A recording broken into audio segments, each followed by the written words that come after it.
नमो अरहन्ताणं नमो सिद्धाणं नमो आयर्याणं नमो उपज्जायाणं नमो लोये सवसाहुनम्।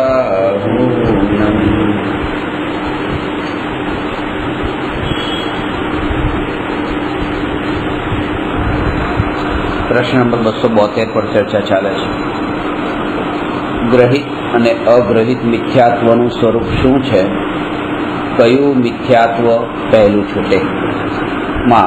ગૃહિત મિથ્યાત્વમાં 4 વિષય પર ચર્ચા કરવાની. કુગુરુ, કુદેવ, કુશાસ્ત્ર અને કુધર્મના સંબંધમાં સાચી શ્રદ્ધા એવી કરે છે કે આ સાચા છે અને સાચા દેવ, સાચા ગુરુ, સાચા શાસ્ત્ર અને સાચા ધર્મની સાચી શ્રદ્ધા ન હોવી એનું નામ ગૃહિત મિથ્યાત્વ છે. ગૃહિત મિથ્યાત્વ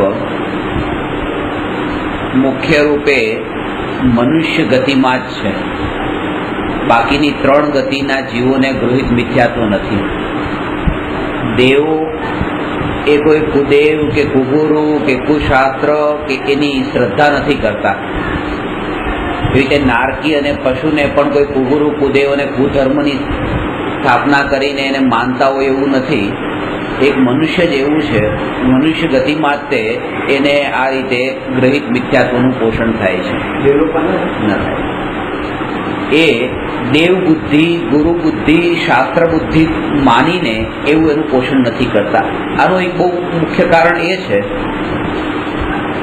કે દેવ અને નારકીઓને કુળ પરંપરા નથી હોતી, કારણ કે ત્યાં બાપ દાદા નથી હોતા.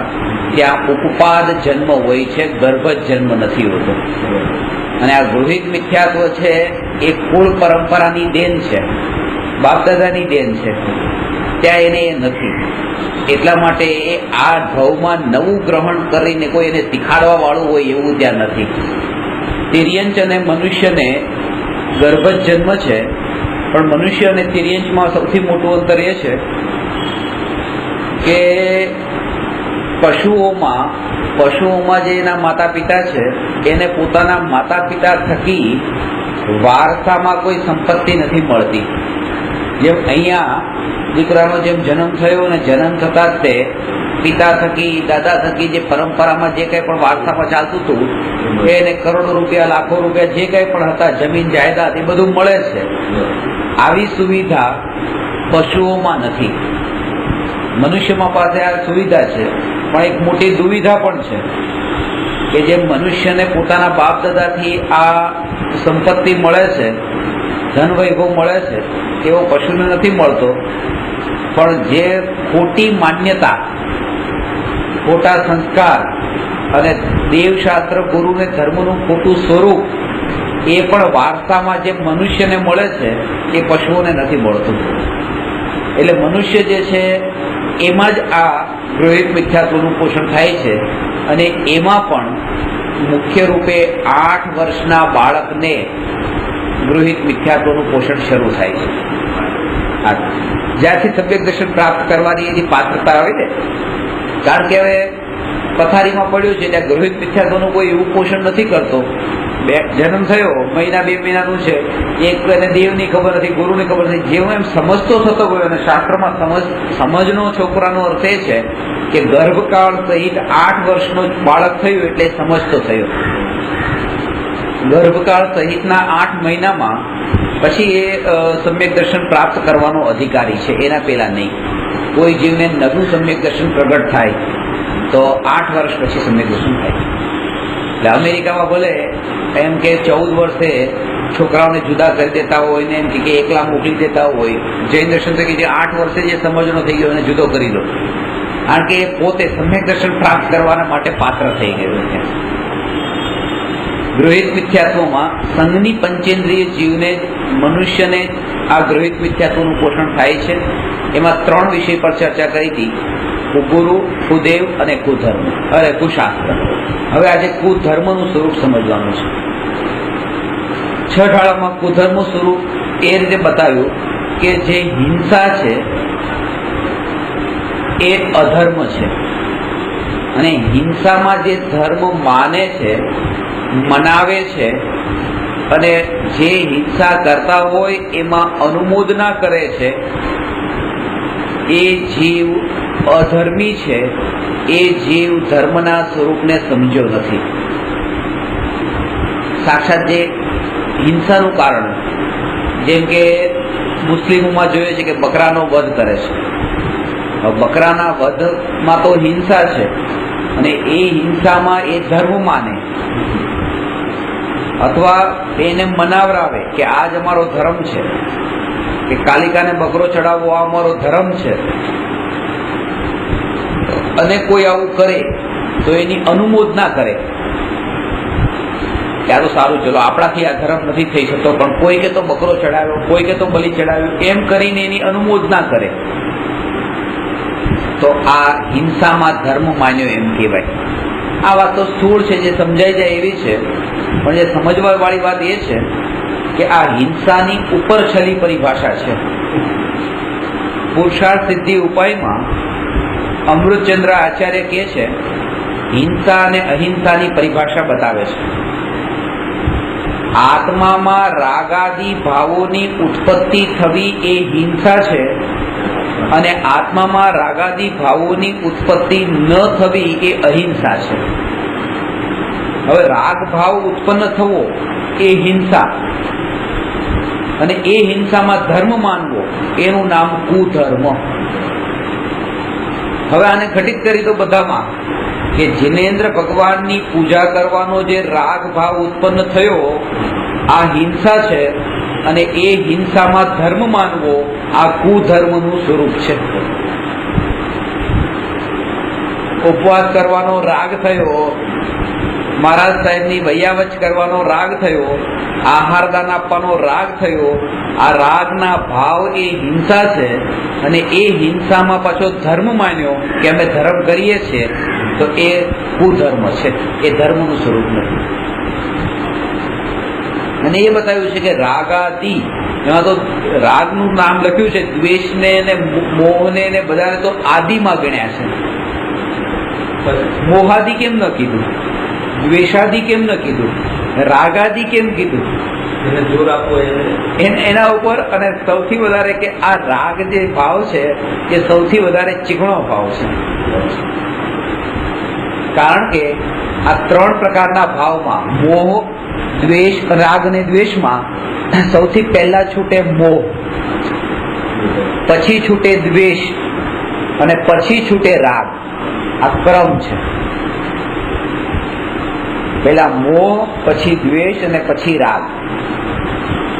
હવે જેનો મોહ છૂટ્યો પણ રાગ અને દ્વેષના ભાવ રહી ગયા હોય, એવું બની શકે. એટલે જો એમ કે મોહના ભાવને છોડો તો રાગ અને દ્વેષ રહી જાત. જો એમ કે દ્વેષને છોડો તો પણ રાગ રહી જાત. એટલે કીધું રાગને છોડો, એનો અર્થ એ કે રાગની પેલાના બે તો આવી જ ગયા અંદર, એટલે રાગાદી શબ્દ વાપર્યો છે.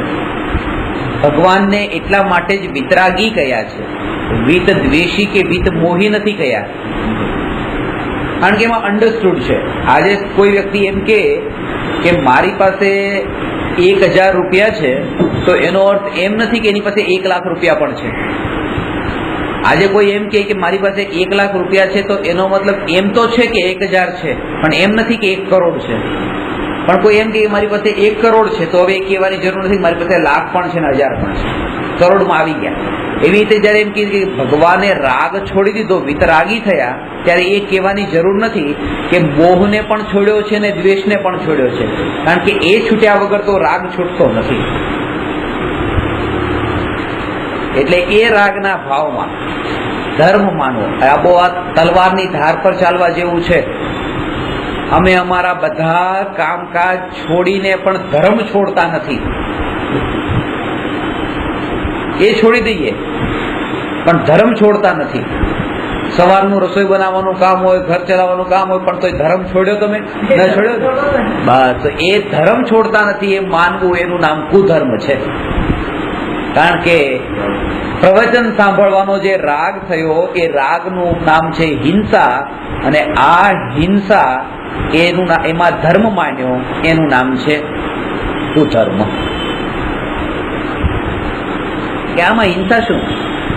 4 હાથ જમીન દેખીને ચાલ્યા, 6 કાયના જીવોની રક્ષાનો જે ભાવ આવ્યો, આ ભાવનું નામ છે હિંસા, અને એ હિંસામાં ધર્મ માન્યો, આનું નામ કુધર્મ. એને હિંસા કેમ કીધી? આ તો અહિંસા છે ને, કે એ પોતાના આત્માની હિંસા થઈ.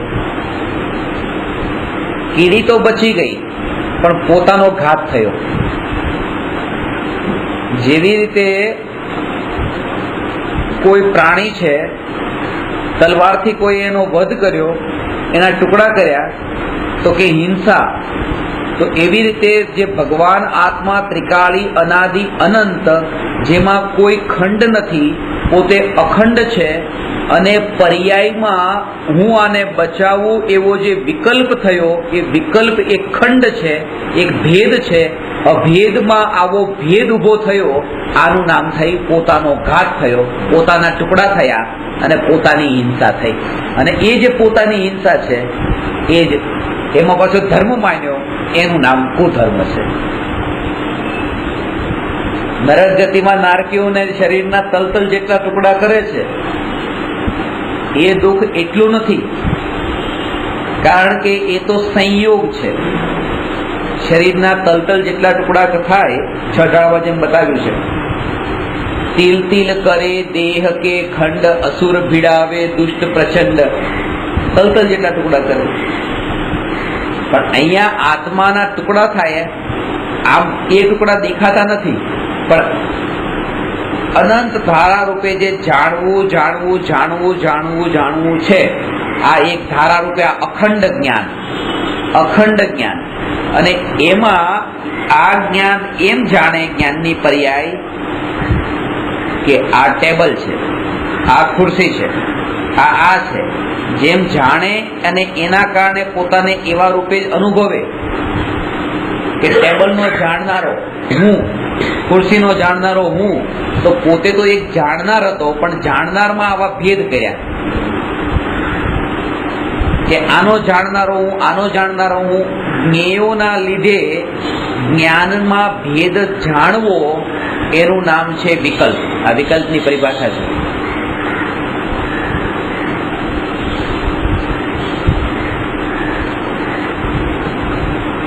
જ્ઞેયોના લીધે જ્ઞાનમાં ભેદ માલુમ થવો, આ વિકલ્પ છે. સમયસારમાં આ પરિભાષા બતાવી છે.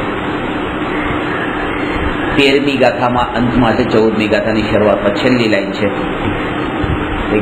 આ જે ભેદ થતો નથી, મેં તમને જાણ્યા પહેલી મિનિટે, બીજી મિનિટે તમને જાણ્યા, ત્રીજી મિનિટે તમને જાણ્યા, ચોથી મિનિટે તમને જાણ્યા. તો આ રીતે તમને જાણ્યા ત્યારે આમાં કોઈ ભેદ નથી, આ તો એક જ છે.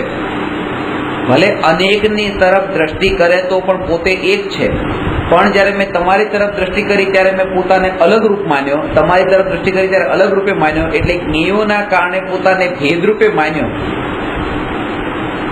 આમાં વાત એ બતાવે છે કે દ્રષ્ટિ જ્ઞેયાધીન છે, પોતાના ઉપર નથી.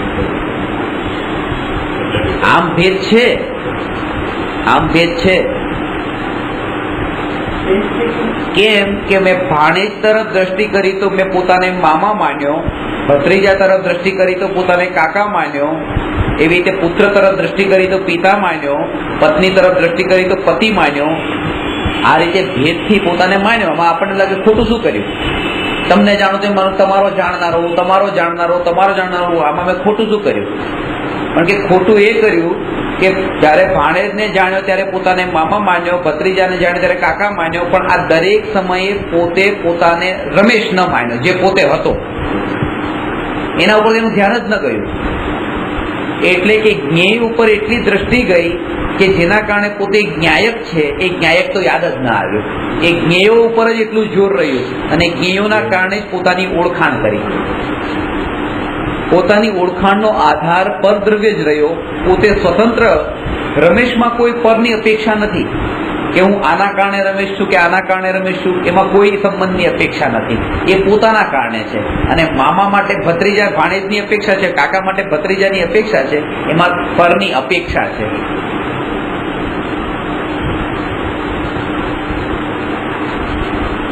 હવે જ્યારે ખબર છે કે આત્મામાં રાગાદી ભાવોની ઉત્પત્તિ થાય એ હિંસા છે, તો જ્ઞાની આવી હિંસા શા માટે કરે છે?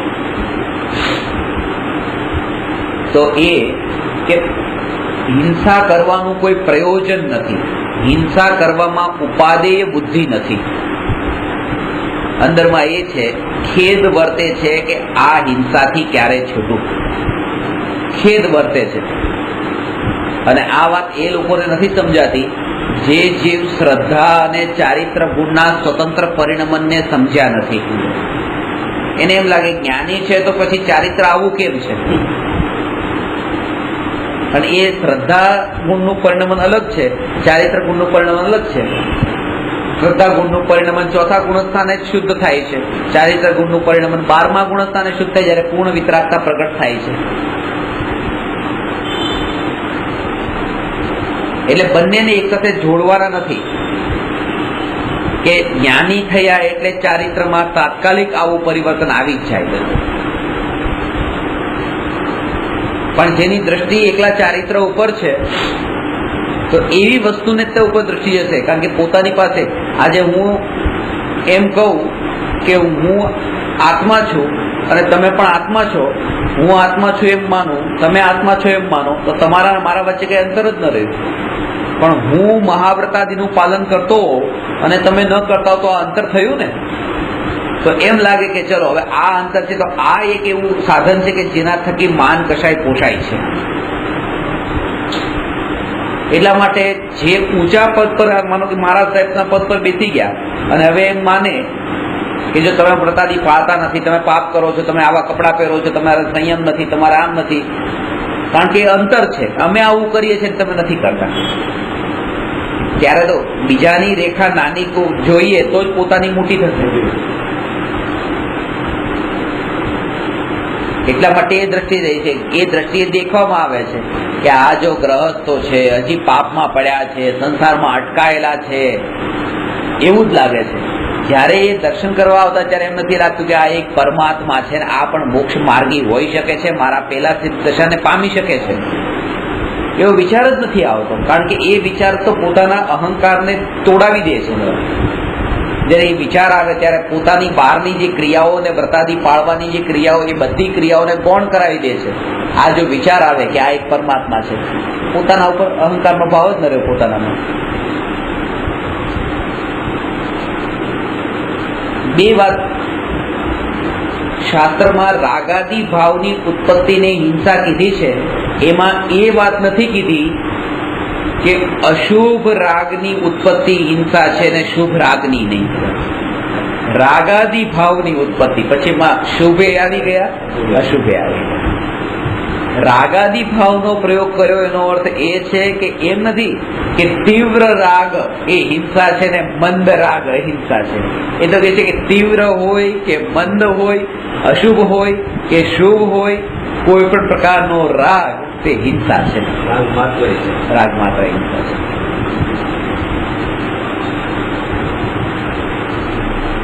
અને કારણ કે જળ મૂળ છે, એ મૂળ છે. રાગ જ દ્વેષ રૂપે પરિણામ આવે છે. અનંતાનુબંધી કશાય તો એનું જ નામ છે.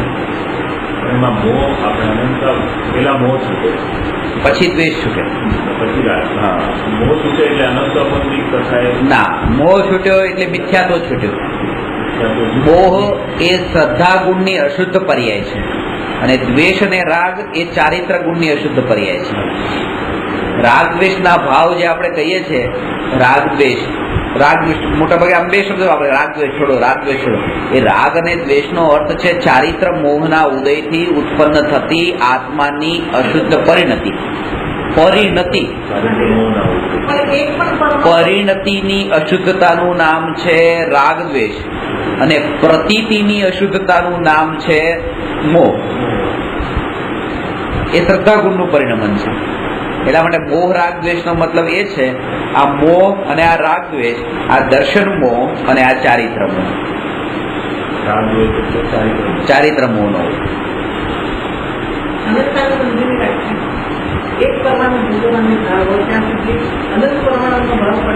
પડ્યો છે. હા,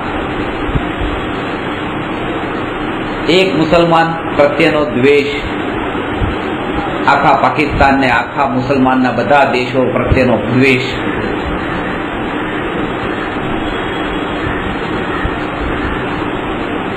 જાતિ પ્રત્યેની વસ્તુ પ્રત્યેનો જે નફરતનો ભાવ એ તીવ્ર હોય ત્યારે આવું થાય. અનંતાનુબંધીનો અર્થ એ નથી કે એક એક પરમાણુ પ્રત્યે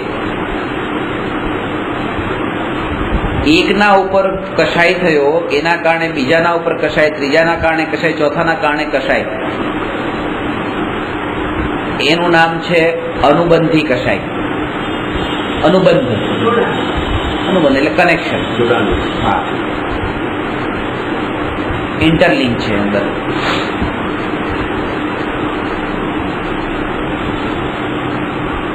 આનું નામ અનંતાનુબંધી નથી કીધું, અનુબંધી કીધું.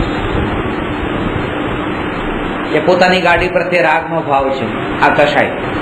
ગાડી ઉપર ગાડીને એક્સિડન્ટ કરી ગાડી ઠોકી તો જેના ઉપર જેને ઠોકી એના પર દ્વેષનો ભાવ. તો પછી ટ્રાફિક પોલીસે એને દંડ કર્યો તો એના ઉપર પાછો રાગનો ભાવ કે આ બહુ સારું કર્યું. તો એ જે કનેક્ટેડ જે કશાય છે ને, આ અનુબંધી છે. અને આવો જ અનંત આવો કશાય પોતાના આત્મા પ્રત્યે આવે, આનું નામ અનંતાનુબંધી છે. જેવો કશાયનો ભાવ, ધ્યાન રાખજો, જેવો કશાયનો ભાવ એ પર પદાર્થો પ્રત્યે આવ્યો કનેક્ટેડ, એવો જ કશાયનો ભાવ આત્મા પર આવે, એનું નામ અનંતાનુબંધી છે. અનાદિકાળથી છે આત્મા પર આવો ક્રોધનો ભાવ.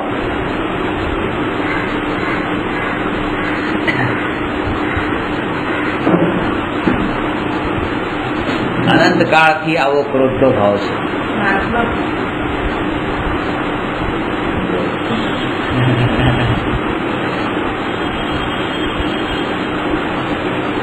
તમને એક વાર દ્રષ્ટાંત આપ્યું હતું ને કે એક રમેશ ઉપર નાપાસ થયો, રમેશ પરનો ક્રોધ છે ને એના મિત્ર પરનો ક્રોધ ને એની પત્ની પ્રત્યે ક્રોધ ને કનેક્ટેડ. રમેશ જનરલ સ્ટોર લખ્યું હોય તો એ રમેશ જનરલ સ્ટોર દુકાન ઉપર ક્રોધ, આ દુકાનથી વસ્તુ જ નથી ખરીદવી. ખાવા માટે બેઠા હોય તો જે વ્યક્તિનો આપણે આમ કે એના ઉપર ક્રોધ હોય, હવે મને તમારા ઉપર ક્રોધ હોય, તમારા દીકરાને જો તો એના ઉપર ક્રોધ આવી જાય કે આ જો ઓલામનો છોકરો. અને તમારા દીકરાનું બાઇક પડ્યું હોય અને એની ઉપર બેઠો, ખબર પડે કે આ તો એમનું બાઇક છે, તો ઉભો થઈને બીજે ઉતરી જાઓ, અહીં ક્યાં બેઠો હું. આજે આવો ક્રોધ એકના કારણે બીજા એના દીકરા પર, દીકરાના કારણે દીકરાના બાઇક ઉપર, અનુબંધી આવો ક્રોધ આત્મા ઉપર આવે, એનું નામ અનંતાનું જે છે અત્યારે. કેવી રીતે? કે જેના ઉપર ક્રોધ હોય એનો ચહેરો જોવાનું પસંદ નથી કરતા, મારે તમને નથી જોવા. પણ તમારા કનેક્શનમાં દીકરો, એને નથી જોવો. એના કનેક્શનમાં બાઈક, એને નથી જોવું. આત્માને અનાદિકાળથી દેખ્યો નહીં, એ આત્મા ઉપરનો ક્રોધ. આત્માની સાથે સંબંધિત એવા આત્માની વાત બતાવવા વાળા ગુરુ ઉપર એ દ્રષ્ટિ કરી નહીં. આત્માનું નામ જે લખ્યું હતું, જેમ રમેશચંદ્ર, એમ આત્માનું નામ લખવા વાળા જે શાસ્ત્રો છે એ પણ રૂચ્યા નહીં. આ એક આત્મા શબ્દ કાનમાં પડતા, એ આત્મા ફાત્માની વાત નહીં કરો. સીધો આત્માને સીધું ફાત્મા સાથે જોડી દે. આ એક આત્માના કારણે આત્મા શબ્દ પ્રત્યે જેને એવું થયું તો આ અનંતાનુબંધી ક્રોધ થયું. આ ઇન્ટરકનેક્ટેડ. ગુરુ સાથે વાંધો નતો. જો તમે ક્રિયાકાંડની વાત કરતા હો તો તમે અમારા ગુરુ, પણ આત્માની વાત કરતા હો તો અમને મજા નથી આવતી તમારામાં. તરત અરુચિ ભાવ ઉભો થઈ ગયો. આત્મા પ્રત્યેની એવી અરુચિ કે આત્માનું પ્રવચન આપનારા પ્રત્યે અરુચિ, એની ટીકા નિંદા શરૂ કરી દીધી. ગુરુદેવ પ્રત્યે એવું થતું હતું. ગુરુદેવ પ્રવચન આપતા ત્યારે લોકો આ તો ખોટું સમજાવે છે, આ તો ખોટું ભણાવે છે, આ કે ગુરુ કહેવાય? પોતે દીક્ષા પાળતા હતા, દીક્ષા છોડી દીધી. ઉપરની દશામાંથી નીચેની દશામાં પડી ગયા. બસ ખાલી આખી જિંદગી બોલવાનું જ કે ખાલી હું આત્મા છું. આનું નામ ધર્મ છે? કારણ કે અજ્ઞાનીની દ્રષ્ટિમાં તો એ જ છે, ક્રિયાકાંડ એ જ ધર્મ છે. વાત કરીએ ને તો બી આ પૂછે જ નહીં. જયારે ક્રિયાની વાત કરીએ, તમે ગઈકાલ નતા ને, તમે ગઈકાલ નતા. ઝવેરીની દુકાન ઉપર ભીડ નથી હોતી, શાકભાજીની દુકાન પર ભીડ હોય. અને એનું કારણ છે આ આત્માની વાત જે છે ને એ ઝવેરીની વાત છે, અને ક્રિયાકાંડ વાળી વાત છે ને એ શાકભાજી વાળી વાત છે. ત્યાં ભીડ બહુ ભેગી થાય. એનું કારણ છે, કારણ છે કારણ કે લોકોની માન્યતા એ જ છે કે દાગીના વગર જિંદગી ચાલે, શાકભાજી વગર ચાલે. આત્માની વાત નહીં સાંભળ્યું તો ચાલી જશે, ચલો, પણ શાકભાજી લેવા તો જવું જ પડે ત્યાં. એટલે રાગ દ્વેષની વાત, ક્રિયાકાંડની વાત તો સાંભળવી જ પડે. એટલે તેના વગર તો નથી ચાલતું. હવે બધું કરવા તૈયાર છે, તમારું 2 કલાકની જગ્યાએ 4 કલાક પ્રવચન સાંભળવા તૈયાર છે, પણ તમે સામાયિક બંધ કરાવતા નહીં. સામાયિક કરતા જ હોય પોતે. પ્રતિક્રમણની ના પાડતા નહીં, તમે દેરાસર જવાની ના પાડતા નહીં.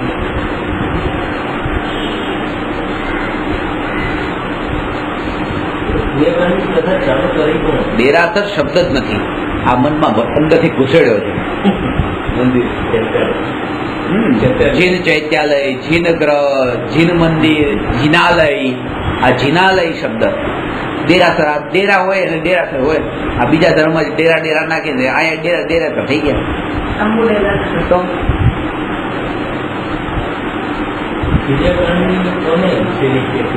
અરે સાહેબ, એમાં વાત એવી છે, ક્રિયાકાંડ ઘૂસડ્યા નથી. મને એક ભાઈ પેલા આપણે પૂછ્યું હતું, વિનોદભાઈ પૂછતા હતા ના ના એ કે આ ક્રિયા આવી ક્યાંથી? મેં કીધું ક્રિયા આવી નથી, ક્રિયા તો હતી. ભાવ નીકળી ગયા ક્યારથી એ પૂછો. બે હતું પેલા, ક્રિયા ને ભાવ બે હતા. ભાવ નીકળી ગયા ને એકલી ક્રિયા રહી ગઈ. આત્માની વાત નીકળી ગઈ ને ક્રિયા રહી ગઈ. ક્રિયા નવી આવી નથી, આ બધું હતું. ઉપવાસ હતા, એન્ડિલ હતા, એકાથના હતા, આ બધું હતું. ક્રિયા કઈ આવી ગઈ નથી, પણ ભાવ નીકળી ગયા અને ક્રિયા રહી ગઈ. એનું કારણ એક જ, કારણ કે એમાં માન કશાય પોષાય છે. ક્રિયા કરવામાં માન કશાય પોષાય છે, અહંકાર પોષાય છે પોતાનો. તરત કહેવાનો ભાવ કે પોતે આ કર્યું છે, તપસ્યા કરી, આજે મારો ઉપવાસ છે. તમે કઈ બોલે ને મારા ઉપવાસ છે આજે, આયા મને ક્યાંથી ખબર પડી? તમે કીધું એટલે ખબર પડી.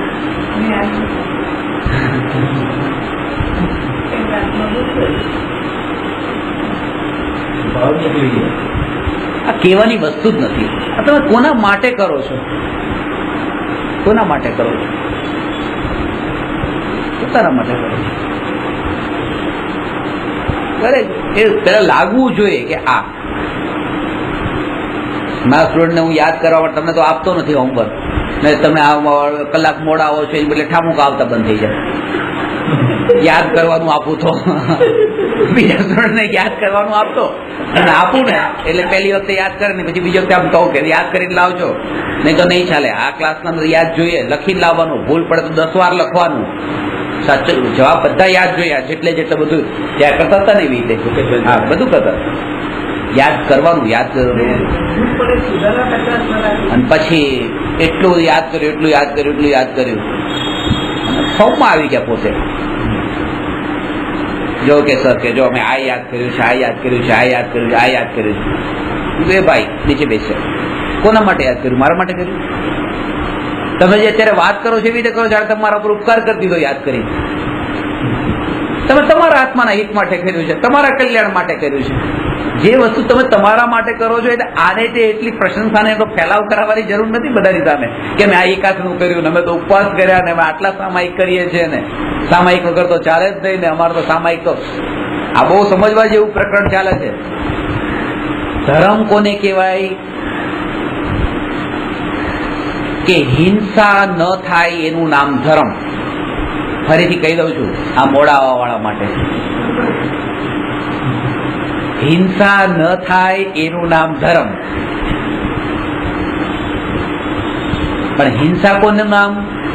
કે બકરાને વધ કરવો, પ્રાણીનો વધ કરવો, ગાયનો વધ કરવો, આને આપણે હિંસા કહીએ અને આનું નામ અધર્મ. આ હિંસામાં કોઈ એમ માને કે આ ધર્મ છે તો આપણે શું કહીએ? એ ધર્મ કહેવાય? એ તો કુધર્મ કહેવાય. જે મુસલમાનમાં માને છે કે બકરાના વધમાં ધર્મ માને ઈદના દિવસે, તો એ કુધર્મ છે, હિંસા કરી. તો અહીંયા એ કહે છે કે આત્મામાં જે રાગ દ્વેષના ભાવ છે એ ઉત્પન્ન થાય એનું નામ હિંસા છે. હિંસાની પરિભાષા અમૃતચંદ્રાચાર્યની બતાવેલી છે. આત્મામાં રાગ અને દ્વેષના ભાવ ઉત્પન્ન થયા, આ જ હિંસા. અને કોઈ ભાવ નહીં અને પોતે પોતાનામાં લીન, આનું નામ અહિંસા. મહાવીર ભગવાન અહિંસક છે, કારણ કે હાથ પર હાથ ધરીને બેઠા છે. આનું નામ અહિંસા. કોઈ રાગ નહીં, કોઈ દ્વેષ નહીં. અને આપણને દેરાસરમાં જઈને હાથ જોડવાનો જે ભાવ આવ્યો, આ રાગ થયો ને ભગવાન પ્રત્યે, આપણને રાગનો ભાવ છે ને, તો કે આ હિંસા કરી રહ્યા છીએ આપણે, કારણ કે રાગની ઉત્પત્તિ થવી એનું નામ હિંસા. પછી ભલે ભગવાનનો રાગ હોય કે રસગુલ્લાનો રાગ હોય, રાગ થયો અહીંયા. અને આ રાગ ભગવાન પણ કરી શકતા હતા. મહાવીર ભગવાન પણ હાથ જોડીને આદિનાથ ભગવાનની સામે બેસી શકતા હતા, પણ હાથ પર હાથ કેમ ધર્યા? કારણ કે મહાવીર ભગવાનને અહિંસક થવું હતું, હિંસક નતું થવું. જો હાથ જોડે આદિનાથ ભગવાન ઉપર તો હિંસક થાત, મહાવીર ભગવાન અહિંસક ન થાત. તો પછી ભગવાને એમ કેમ કીધું કે દેવ દર્શન તો કરવા, ભક્તિ કરવી જોઈએ, પૂજા કરવી જોઈએ? એ એટલા માટે કીધું કે જ્યાં સુધી તમે પાપમાં પડ્યા છો તો પાપમાંથી બચવા માટે તમે આ કરો. આખો દિવસ ઘરે બેઠા બેઠા પાપ કરશો તો ભગવાનના દર્શન પણ કરો. પણ એ તો એટલી હદે પહોંચી ગયું કે લોકો એને ધર્મ જ માની બેઠા. એ કરવામાં કઈ વાંધો નથી, કરો, પૂજા કરો. હું પૂજાનો વિરોધી નથી, મેં પણ પૂજા લખી છે, મેં ભક્તિ પણ લખી છે, સ્તુતિ લખી છે. કરવી જોઈએ, ભાવ તો આવવો જોઈએ. પણ આનું નામ ધર્મ છે એમ ન માનો. અને તમે આ ધર્મ કર્યો એમ ન માનો, એનો મતલબ એ કે જે આવું નથી કરતા એને અધર્મી નહીં માનો. મોટું તકલીફ ત્યાં છે કે પોતાને ધર્મ માનવા વાળા કરતા બીજા બધા અધર્મી. દ્રષ્ટિ પર ઉપર વધારે જાય છે. ઉપવાસ કરવાનો ભાવ આવે, ઉપવાસ કરવાનો ભાવ આવે, એકાસનું કરવાનો ભાવ આવે,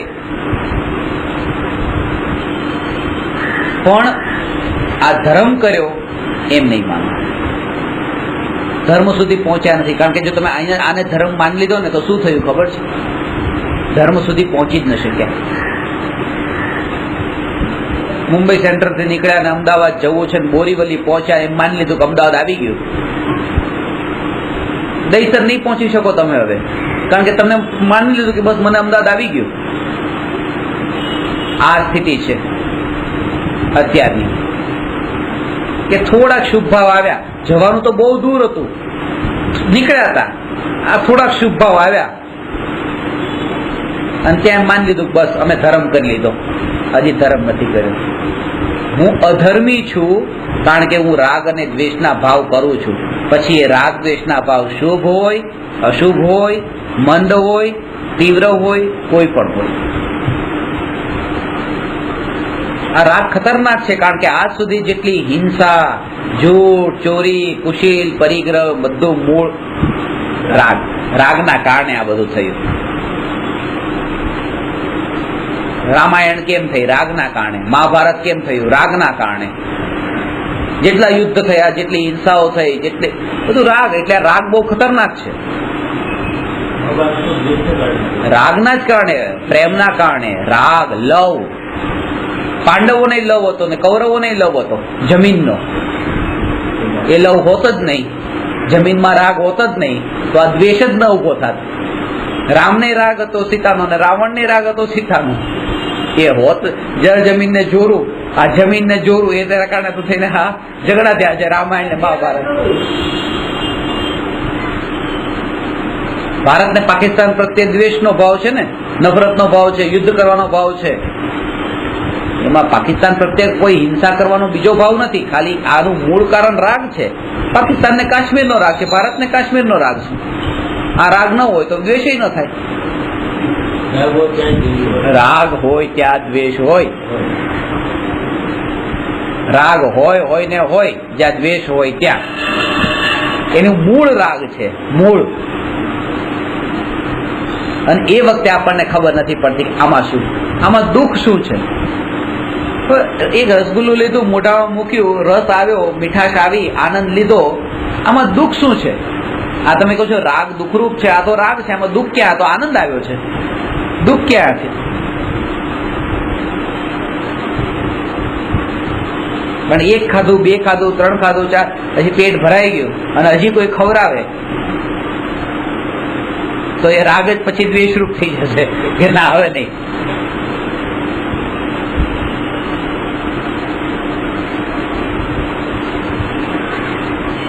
એમ લાગશે કે આ ખવડાવવા પેટ ભરાઈ ગયું છે તોય ખવડાવે છે. આ અમારા પ્રત્યે રાગ કરે છે કે અમારા પ્રત્યે દ્વેષ કરે છે? આ સજા આપે છે કે પ્રેમ કરે છે?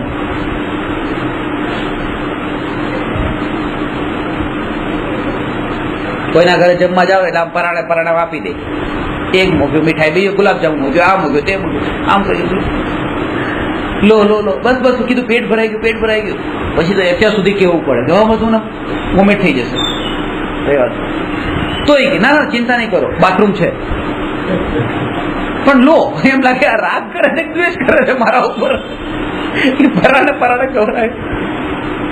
રાગ બહુ ખતરનાક છે, કારણ કે એ દ્વેષમાં લઈ જાય છે.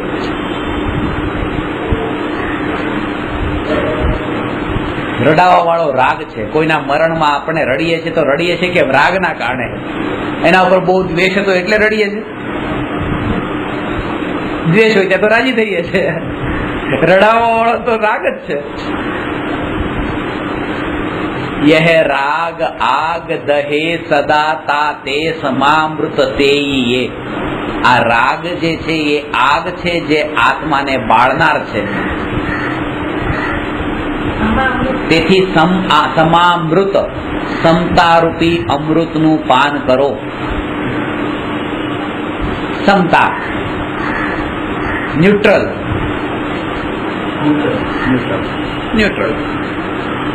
પૈસા છે, પૈસા તો વૈભવ છે. પૈસા હાથનો મેલ છે. આ બે માન્યતામાંથી બહાર નીકળી જાઓ, કારણ કે આ બે માન્યતા ખોટી છે. પૈસા વૈભવ છે, પૈસા તો એ બરાબર નથી. કારણ કે તમે તીવ્ર રાગ બતાવે છે વૈભવ ને, સંપત્તિ ને, આ માનીને, અને હાથનો મેલ કહીને તમે એને નીચો પાડો છો. એકમાં રાગ બતાવો છો, એકમાં દ્વેષ બતાવો છો. પૈસા વૈભવ પણ નથી, પૈસા હાથનો મેલ પણ નથી. પૈસા છે, એને જેમ છે એઝ ઇટ ઇઝ. જો આ રેકોર્ડર છે, આ પેન છે, આ ચશ્માનું કવર છે, આ ચશ્મા છે. પણ હવે આ સારા છે ને ખરાબ છે એમને જેમ છે તેમ એઝ ઇટ ઇઝ.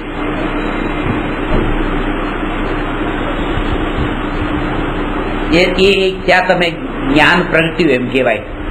પેલા રાગદ્વેષ હતા, હવે રાગદ્વેષ ન રહ્યા, એકલું જ્ઞાન. જેમ છે તેમ એને જાણો છો. Nothing is good, nothing is bed.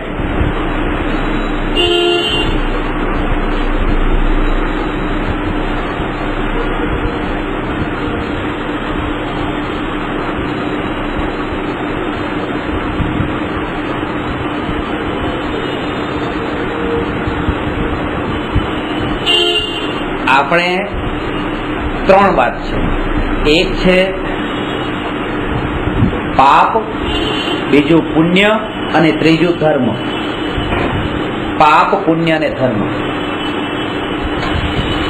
આપણે શું કર્યું? પાપ અને પુણ્ય એ બંનેમાં ભેદ પાડ્યો. એના કારણે શું થયું કે આ જે ધર્મ હતો એ રહ્યો જ નહીં, અને આ અધર્મ થઈ ગયો, આ ધર્મ થઈ ગયો. ખરેખર શું છે કે પાપ અને પુણ્ય એ બંને કર્મના પ્રકાર છે. કર્મ બે પ્રકારના છે, પાપના કર્મ અને પુણ્યના કર્મ. અને કર્મ એ ક્યારેય ધર્મ ન હોય, ધર્મ કર્મથી જુદો હોય. હવે પુણ્યના કર્મને ધર્મ માન્યો એટલે જે સાચો વિતરાગી ધર્મ એ રહ્યો જ નહીં. આ લોખંડની હાથકડી છે જે પાપ, આ સોનાની હાથકડી છે પુણ્ય, અને ધર્મ છે જે હથકડી જ નથી, મુક્તિ છે. અને આ સૌથી મોટો ભ્રમ કે સોનાની હાથકડીમાં મુક્તિ માનવી, આ સૌથી મોટું પાપ, અધર્મ અત્યારે જે કરી રહ્યા છે. પુણ્ય બાંધીએ છીએ અને બંધાઈને આવીએ છીએ કર્મથી, અને માનીએ છીએ કે ચલો મોક્ષની નજીક જઈ રહ્યા છે. મોક્ષની નજીક નથી જતા, મોક્ષથી દૂર ગયા. આટલા બંધાણા નવા, હવે એને ખપાવવા પડશે. પુણ્યના બંધાણા, પણ બંધાણા તો ખરા ને.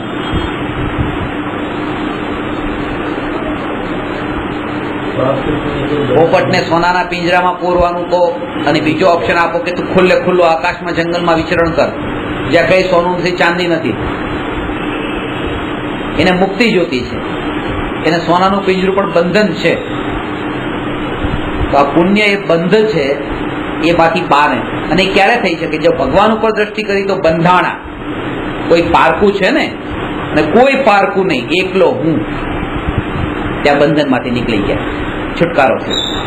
પોતાના ઉપર દ્રષ્ટિ કરતા જાય, એકલો પોતે રહી જાય છે, ત્યારે બંધન રહેતું જ નથી. સંબંધ તો એનું નામ, જ્યાં કોઈ બીજા સાથે કનેક્શન, એનું નામ બંધન છે. પછી એ પરમાત્મા પણ કેમ ના હોય? બંધ તો થયો, સંબંધ તો થયો. હું શિષ્ય નથી, શિષ્ય થયો તો કોઈ મારા ગુરુ થયા. હું ભક્ત નથી, હું ભક્ત થયો તો કોઈ મારા ભગવાન થયા.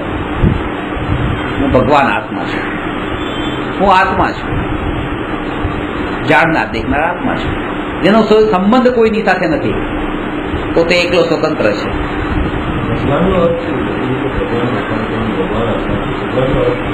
જાણનાર દેખનાર. ભગવાન શું કરે છે? ભગવાન જગતમાં કઈ પરિવર્તન કરી શકે છે? તો આ આત્મા પણ જગતમાં જાણે છે અને દેખે છે, બીજું કઈ પરિવર્તન કરી શકતો નથી. એટલા માટે આ ભગવાન છે. હું ભગવાન કેમ છું? કારણ કે ભગવાન જે કરે છે હું કરું છું. ભગવાન એ જ્ઞાતા દ્રષ્ટા છે, ભગવાન અકર્તા છે. હું જાણનાર દેખનાર છું, હું અકર્તા છું. મારું જગતમાં કઈ ચાલતું નથી, જેમ ભગવાનનું ચાલતું નથી. ભગવાન માત્ર જાણી શકે એવો સ્વભાવ છે. અંતર એટલું છે, પર્યાયની દ્રષ્ટિએ ભગવાન લોકાલોકને જાણે છે. હું આ જેટલું જણાય એટલું જાણું છું.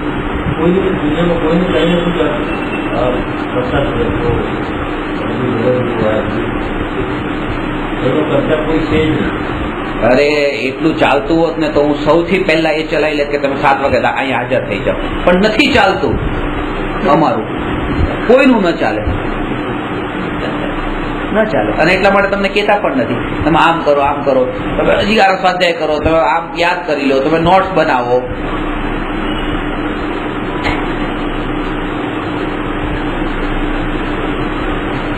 એટલે એની મહિમા જ નથી. મેઇન વસ્તુ મહિમા.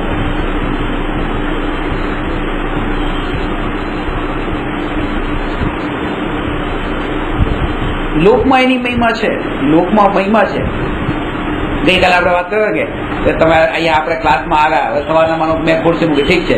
હવે તમે મોડા આવ્યા તો મોડા, ચલો ઠીક છે, મેં તમારા માટે ખુરશી મુકાઈ દીધી, બરાબર. ઘણી વખત ધનરાજભાઈ કહેતા હોય છે ને કે અહીંયા ક્લાસ પૂરો થઈ ગયો, હવે અહીંયા દૂધ પીતા હોય કે બેસો ને થોડી વાર બેસો. હવે આવું કેવું પડે, આવું કેવું પડે કે જે આટલું 2 કલાક સુધી બેઠા તો 5 મિનિટ કે 2 મિનિટ વધારે લાગે, 2-5 મિનિટ, આવું એક વ્યક્તિ બીજાને કેવું પડે બેસો થોડીક વાર.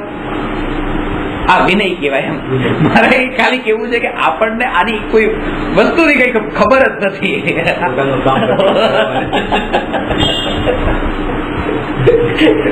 હું તમને ઘણી વાર કહેવાનું બંધ થાય, દાદા કોઈને કહો નહીં, બેસો. કારણ કે આમાં અંદર જ ભાવ હોય તો શું કામ પરાણે બેઠા.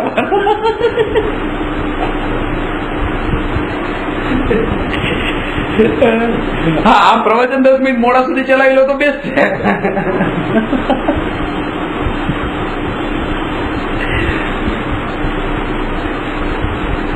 ધર્મનું સ્વરૂપ પુણ્યથી જુદું છે, આ વાત સમજવાની છે. પુણ્ય બહુ ખતરનાક છે, પાપ ખતરનાક નથી. કારણ કે પાપ તો તમને ખબર છે આ પાપ છે, ધર્મ નથી. પણ પુણ્ય જે ધર્મ નથી ને તમે માનો છો આ ધર્મ છે એટલે વધારે ખતરનાક છે. પુણ્ય બહુરૂપીઓ છે, એ પોતે નવું રૂપ ધારણ કરીને આવે. પુણ્યને લોકો સારો પાડી દે. હા, પુણ્યનું બંધન બી બેડી ગયા સોનાની લોકોને ગમે. હવે ફિલ્મના અંદર, હિન્દી ફિલ્મમાં તો આ જ હોય કે એક હિરોઈન જઈ રહી છે, વિલન આવ્યો, વિલને હિરોઈનને હાથ લગાડ્યો, હીરો આવ્યો, હીરોએ વિલનને માર્યો અને હીરો પછી હિરોઈનને લઈને જતો રહ્યો. હવે જે કામ વિલન કરવાનો હતો એ જ કામ પછી હીરોએ કર્યું. કામ કોઈ બીજું નથી કર્યું. બે એક જ રૂપ છે, એના અલગ અલગ રૂપ અલગ અલગ છે, બંનેના કામ એક જ છે. હીરોઈન અલગ રૂપ લઈને આવ્યો હતો, અલગ રૂપ લઈને આવ્યો. બંનેના કામ એક જ કરવું હતું. એને પણ લઈ જવું, વિચારે પણ લઈ જવું, એ સારા બની લઈ ગયા. એવું લાગે છે ને, એને જ લાગે છે. પુણ્ય ને પાપમાં થોડો ફરક લાગતો હોય ને એને આ લાગે. મેં તમને ક્યારે વાત કરી હોય તો સર્કસમાં હાથીઓને કેવી રીતે કામ કરાવે છે ખબર છે? હાથીને કેવી રીતે પકડે? જંગલમાં મોટો ખાડો કરે, એ ખાડા ઉપર ઘાસ પાથરી દે વ્યવસ્થિત કરીને, અને સામે હાથણી ઉભી રાખે. પછી હાથી હાથણીને જોવે એટલે આમ જાય અને સીધો ખાડામાં પડે. પછી એને 10-15 દિવસ સુધી ભૂખ્યો રાખે, ખાવાનું ન આપે. સર્કસના પછી 2 માણસો અંદર પડે ખાડામાં. પેલો આમે નબળો પડી ગયો. એ 2 માણસો એ હાથીને બહુ મારે, બહુ મારે, બહુ મારે, એટલો મારે, એટલો મારે, એ બિલકુલ અધમુઓ કરી નાખે. પછી સર્કસના 2 માણસો અંદર પડે, આ 2 બહાર આવતા રહે. પછી બીજા 2 અંદર આવે. એ હાથીને એમ પંપાળે, એને કંઈક ખાવાનું આપે, એને ધ્યાન રાખે, સેવા કરે. પછી એને ખાડામાંથી બહાર કાઢે. હાથીને શું લાગે, પેલા 2 હતા ને એને તો કેવા હતા, મને માર્યો, અને આ 2 કેટલા સારા છે, જો મને પંપાળ્યો, મને ખાવાનું આપ્યું. પછી આ 2 માણસો જે એમ કરવાનું કે ને કે આમ કર ને આમ કર ને આમ કર, બધું કરે. પછી હાથી આ 4 એક જ જાતિના હતા. પેલા 2 ખરાબ હતા ને પાછળના 2 સારા નથી. પેલા 2 અલગ રૂપ લઈને આવ્યા હતા, પાછળના 2 અલગ રૂપ લઈને આવ્યા. આ છે તો 2 નો એક જ. આને સર્કસમાં કામ કરાવવાનું. પુણ્યનું રૂપ અલગ છે, પાપનું રૂપ અલગ છે, પણ બંને એક જ જાતિના છે, કર્મ છે, ધર્મ નથી.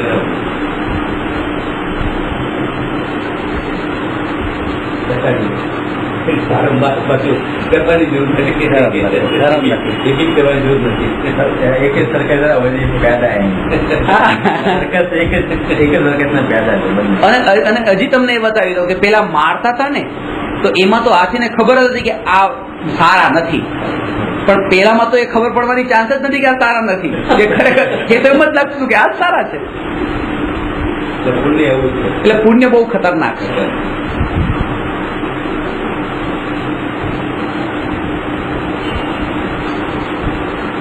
પાપ તો તલવારની ધાર વાળી તલવાર હોય ને એવું છે, અને પુણ્ય મધ લગાડેલી તલવાર જેવું છે. પેલું કાપવા વાળું છે, આ કાપવા વાળું છે, પેલું મારવા વાળું છે, આ મારવા વાળું છે, પણ આ લાગે છે થોડું મીઠું. પુણ્ય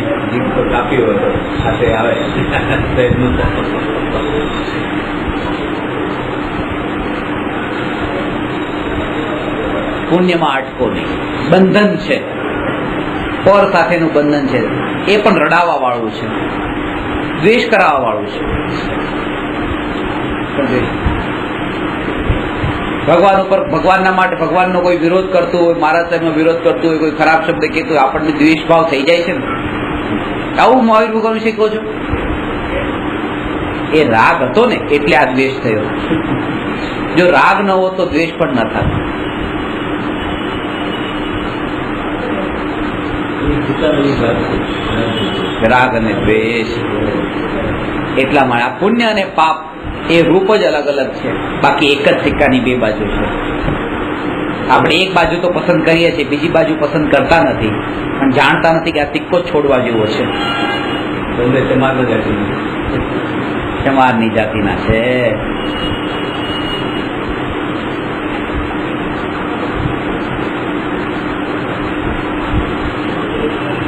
તેનું આદત પડી ગઈ છે જન્મથી.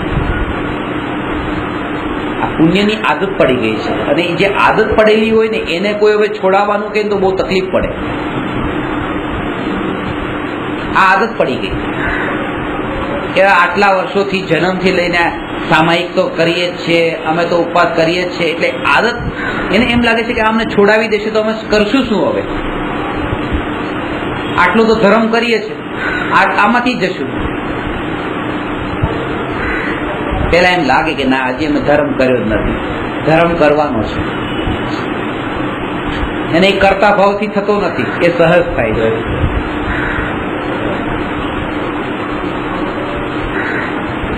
પુણ્ય કરવામાં તમારે પરાધીનતા છે. દાન આપવું હોય તો પરાધીનતા છે. અરે સામે જોઈએ, પણ આપવા માટે પેલા પૈસા જોઈએ હોય તો પછી સામે લેવા વાળા તો હજી કેટલાય મળી જશે, પણ હજી આપવા માટે હોવા જોઈએ ને પાછો.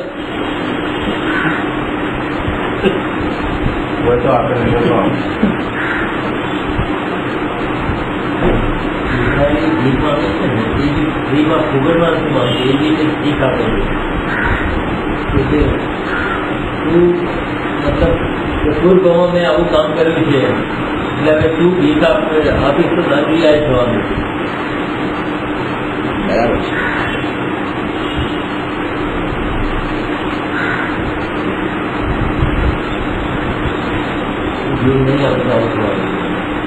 અંદરમાં પણ તો એ ભિખારીને મારાપણાનો ભાવ નથી એમ નહીં, કઈ નથી એની પાસે.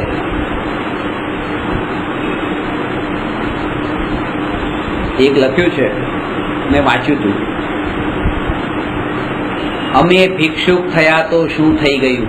ભિખારી એમ કે છે, ભીખ માંગતા, અમે ભિક્ષુક થયા તો શું થઈ ગયું? આ પાત્ર ભિક્ષાનું અમારી માલિકીનું છે. અમારી પાસે બંગલા નથી, ગાડી નથી, કાંઈ નથી, પણ જે માંગવા વાળે છે નીકળ્યા કટોરો, આ તો અમારો પોતાનો છે, કોઈનો લીધો નથી. એમાં પણ મમત્વનો મારું આ ભાવ પડ્યો છે. બસ આ ભાવ છૂટવાનું નામ ધર્મ છે. ખાસ વાત આ સમજવાની છે. તમે પછી ભલે એક પણ ઉપવાસ નહીં કરો, 3 ટાઈમ દિવસમાં જમી લો, પણ આ ભાવ છૂટી ગયો કે આ જ્યાં હું છું આ મારું નથી, હું એક મુસાફર છું, અહીંયા વિશ્રામ કર્યો છે મેં, આ મારું નથી થઈ ગયું, મારું નથી થઈ ગયું. હું ભારત દેશમાં રહું છું, પણ ભારતનો માલિક નથી બની ગયો. છું ભારતમાં રહેવાથી ભારતનો માલિક નથી બનતો. મુંબઈમાં હું રહું છું, પણ મુંબઈનો માલિક નથી બનતો. એ જ રીતે હું આત્મા આ દેહ રૂપી દેવળમાં રહું છું, પણ આ દેહનો માલિક નથી બની જતો. છું, સાથે છું, માલિક નથી. આ ભેદ જ્ઞાનનો જ્યારે ઉદય થાય ત્યારથી ધર્મનો ઉદય થયો એમ કહેવાય છે.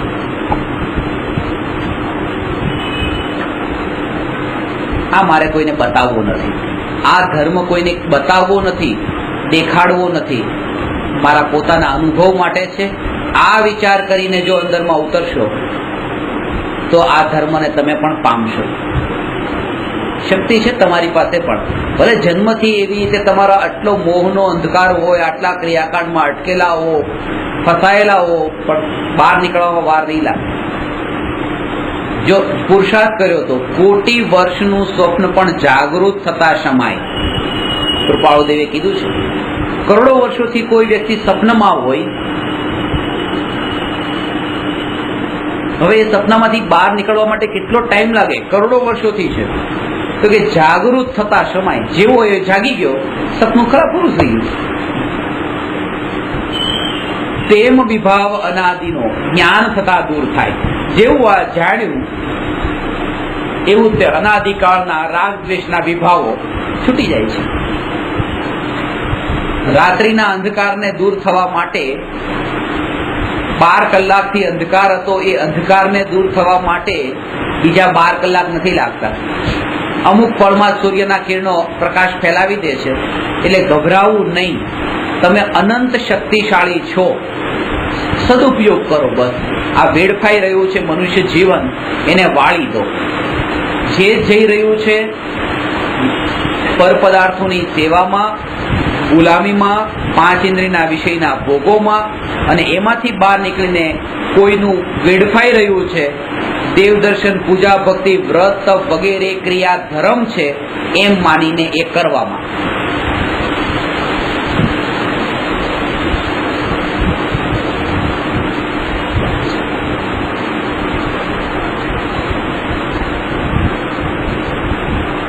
લાખો વર્ષથી કઈ બી ઘરથી મકાન બંધ કરવું હોય એમાં આજે દીવાસળી કરીએ તો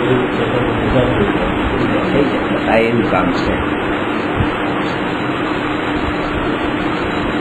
પ્રકાશ પછી હવે અંધકાર નથી. પછી શુદ્ધતા વધતી જશે.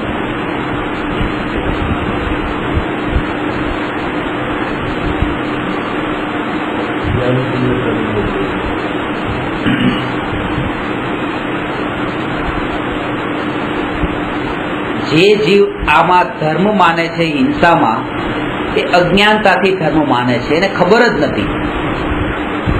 તમે પણ આ પુણ્યને ધર્મ માનો છો કે પુણ્ય કરવું એ ધર્મ છે, અજ્ઞાનતાથી માનો છો.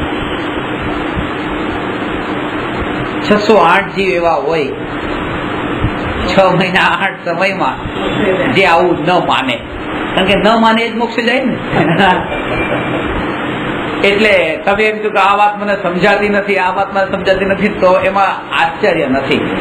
આ વાત અમારાથી મનાવવામાં આવતી નથી કે કોઈક બિરલા જીવ એવા હોય છે, 608 હોય છે આખા વિશ્વમાંથી. વિશ્વ એટલે પાછું આ વર્લ્ડ નહીં, આખું લોક. હા, 608 જીવ, અનંત અનંત અનંત અનંત જીવ રાશિ છે, અનંત છે. અનંત મોક્ષે જશે તો પણ અનંત જ રહેશે, ખાલી નહીં થાય.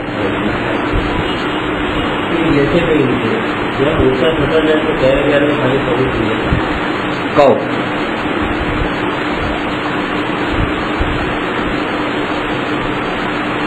25 છે, 25 માંથી 5 જાય તો કેટલા રહી? 20. 25 એ કાઉન્ટેબલ છે, ગણી શકાય. 5 કાઉન્ટેબલ છે, ગણી શકાય, અને 20 કાઉન્ટેબલ છે. Countable minus countable is equal to countable. એવી રીતે અનંત માઇનસ અનંત ઇઝ ઇક્વલ ટુ અનંત. અત્યારે અનંત જીવ છે, અનંત જીવ મોક્ષે જશે તો પણ અહીંયા રહેશે અનંત. જે સંખ્યા હોય એમાંથી એ સંખ્યા બાદ કરો તો એ જ રહે જે હોય. જેમ સંખ્યાત માંથી સંખ્યાત બાદ કરો તો સંખ્યાત જ રહે, એમ અનંત માંથી અનંત બાદ કરો તો અનંત જ રહે. આ ગણિત છે.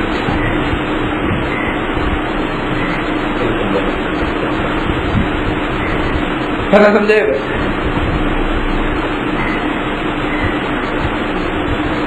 કારણ કે અનંત જે છે તમે તમારા મતિ જ્ઞાનથી વિચારો છો એટલે તમને નથી સમજાતું. કેવળ જ્ઞાનથી જે જાણે છે એને સમજાઈ જાય, કારણ કે આ અનંત કેવળ જ્ઞાનનો વિષય છે. આ જ્ઞાન એ અનંતને જાણી શકે એવી અત્યારની એનું સામર્થ્ય કરી આવ્યું. અનંત પર વિશાળ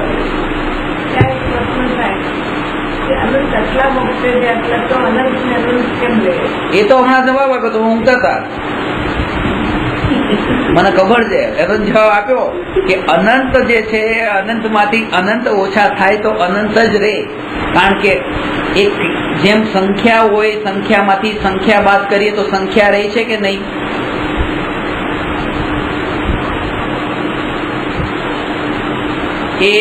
એની સંખ્યા જ છે એટલી કે જે અનંતની ડેફિનેશન જ એ છે, આપણે એમ કહીએ કે હવે અનંત કાળ સુધી હું રહેવાનો છું. એક દિવસ તો એન્ડ આવશે ને, એક દિવસ તો એન્ડ આવશે ને. અનંત કાળ વીતશે કે નહીં વીતે? તો એ કાળનો એન્ડ આવશે? નહીં આવે. એવી રીતે અનંત જીવ મોક્ષ જશે પણ જીવોનો એન્ડ નહીં આવે. એકલા અનંત છે. હા હા હા, અનંત તમે મતિ જ્ઞાનથી વિચારો છો એટલે જેમ થોડા ઉપર જાઓ. આવો અનંત અનંત અનંત અનંત અનંત અંત નથી ને એવી અનંત અનંત શક્તિ.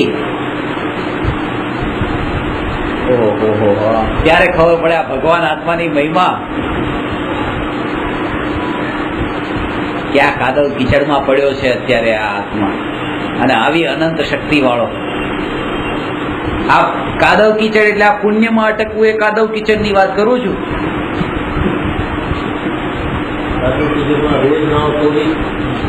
દાઉદ ઇબ્રાહિમ તો કેતો જ નથી કે હું ધર્મ કરું છું, કરતો નથી ને કેતોય નથી. પણ જે કરતા નથી ને પાછા કે હું ધર્મ કરું છું, એ તો દાઉદ ઇબ્રાહિમ થઈ ગયા. એને તો ખબર છે કે હું ધર્મ નથી કરતો, આ પાપ છે. પાપ એને પાપ લાગે છે, પણ આને પુણ્ય તે પુણ્ય નથી લાગતું, આને પુણ્ય તે ધર્મ લાગે છે. સાચું લાગે છે, આપણે કરીએ છીએ ખોટું લાગે, સાચું સમજીને ખોટું લાગે, ઊંધું લાગે છે. કુધર્મનું સ્વરૂપ શું કહે છે? આત્મામાં રાગાદી ભાવોની ઉત્પત્તિ થવી તે હિંસા, ભાવ હિંસા છે, અને ત્રસ ને સ્થાવર જીવોનો ઘાત કરવો તે દ્રવ્ય હિંસા છે.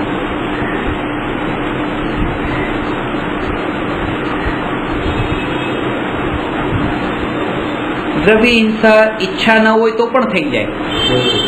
હા, દ્રવ્ય હિંસા ઈચ્છા ન હોય તો થઈ જાય. હા, ઈચ્છા વગર કરી છોડી દીધું.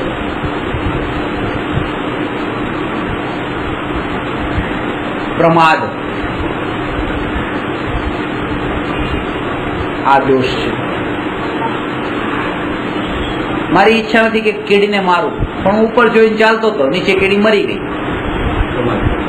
દોષ લાગે મને, પ્રમાદ છે.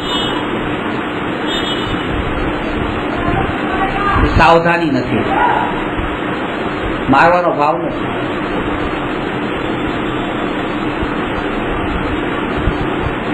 હિંસા વગર ભાવે થઈ જાય એવું બને, પરિગ્રહ વગર ભાવે ન આવી જાય. ઘરમાં તમારો તો ભાવ હતું, કામના વસ્તુ આવી, એમાં પોતે ભાવ જોડ્યો છે.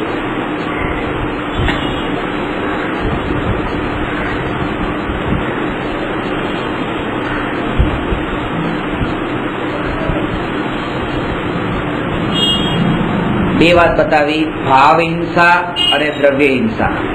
ભાવ હિંસાનો સંબંધ આત્માના ભાવ સાથે છે, અને દ્રવ્ય હિંસાનો સંબંધ શરીરની ક્રિયા સાથે છે.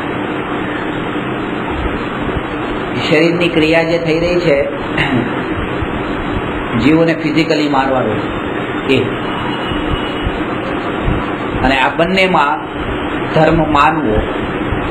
આવી ભાવ હિંસા અને દ્રવ્ય હિંસા રૂપ પાપને ધર્મ બતાવે તે કુધર્મ છે. આટલી વાત સમજાણી તમને? આ ગૃહિત મિથ્યાત્વ થયું. આવું બાપ દાદાએ આપણને શીખવાડ્યું હતું, વારસામાં આપીને ગયા. જાનવરોને વારસામાં આપીને નથી ગયા કે તમે આવો ધર્મ માનજો, આપણને આવું શીખવાડીને ગયા. એટલા માટે આ મિથ્યાત્વને કીધું ગૃહિત મિથ્યાત્વ. હવે જે વાત આવે છે એ છે અગૃહિત મિથ્યાત્વ. આ ગૃહિત મિથ્યાત્વ એ અનાદિકાળનું જે અગૃહિત મિથ્યાત્વ છે એને પોષે છે.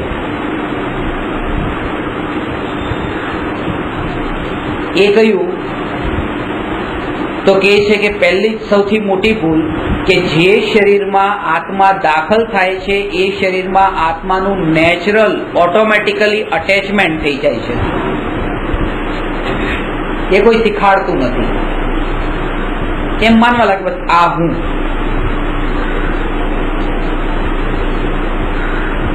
અત્યારે મનુષ્યની પર્યાયમાં છે ને મરીને આવતા ભાવમાં લાલ કીડો બને તો અત્યારે એવી ઈચ્છા છે કે મારે ત્યાં નથી જવું એવી જગ્યાએ જવાય. પણ જેવો અહીંથી જન્મ થાય ત્યાં મરીને ત્યાં જન્મ થાય એને ગમવા લાગે, ઓટોમેટિક ગમવા લાગે. પેલી રાજાની કથા આવે છે, રાજાએ કીધું 4 છોકરાને મને મારી નાખજો. હા, મને મારી નાખજો. કારણ કે કોઈ સાધુએ કીધું હતું એને કે તમે મરીને 8 દિવસ બાકી છે, 8 દિવસ પછી મરીને તમે તમારા ઘરમાં તે લાલ કીડો બનવાના છો ટોયલેટમાં. તો છોકરાને મારે લાલ કીડો નથી બનવું. જેવો મરું મને ત્યાં મારી નાખજો. આયા પપ્પા મરણ પથારી ઉપર, 4 દીકરા હતા. અહીંયા મર્યા પેલા તે 4 દીકરા ટોયલેટમાં. જેવા પપ્પા આવે અહીંયા પતાવી દઈએ. ત્યાં પપ્પાની પાસે કોઈ નથી બેઠા. જેવો કીડો જન્મ્યો, લાકડી લઈને 4 મારવાની ત્યારે એક છોકરો આમ મારે, બીજો આમ મારે, ત્રીજો આમ મારે. કીડો ઉછળી ભાગી જાય છે, મરતો જ નથી. એ કીડો એમ કે છે મને ન મારો, હું કીડો છું. જે આત્મા રાજાના શરીરમાં હતો એમ કહેતો હું રાજા છું, એ જ આત્મા હવે કીડાના શરીરમાં ગયા પછી એમ માને હું કીડો છું. આ મિથ્યાત્વનું નામ છે અગૃહિત મિથ્યાત્વ. આ કોઈ શીખાડતું નથી. ઓટોમેટિક ખોટું માનવા લાગે, આ મારું. અહીંથી આ શરીરમાં ગયો, આ મારું. અહીંથી બીજા શરીરમાં, આ મારું. આવી ખોટી માન્યતાને મિથ્યાત્વ કહે છે. જો કે આ કોઈ શીખાડતું નથી એટલા માટે અગૃહિત મિથ્યાત્વ કહે છે.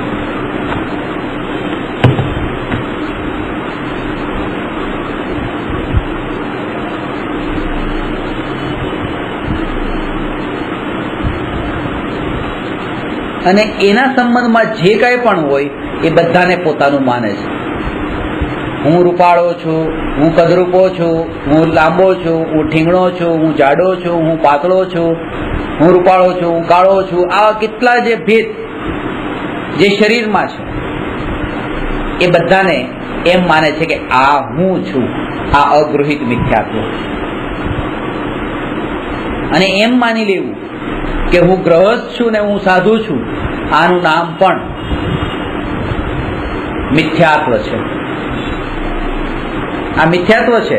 એટલે કોઈ મહારાજ સાહેબ કે તમે ગ્રહસ્થ છો ને હું મહારાજ સાહેબ છું, તો મહારાજ સાહેબ એ મિથ્યાત્વી છે. તમે આત્મા છો ને હું આત્મા છું.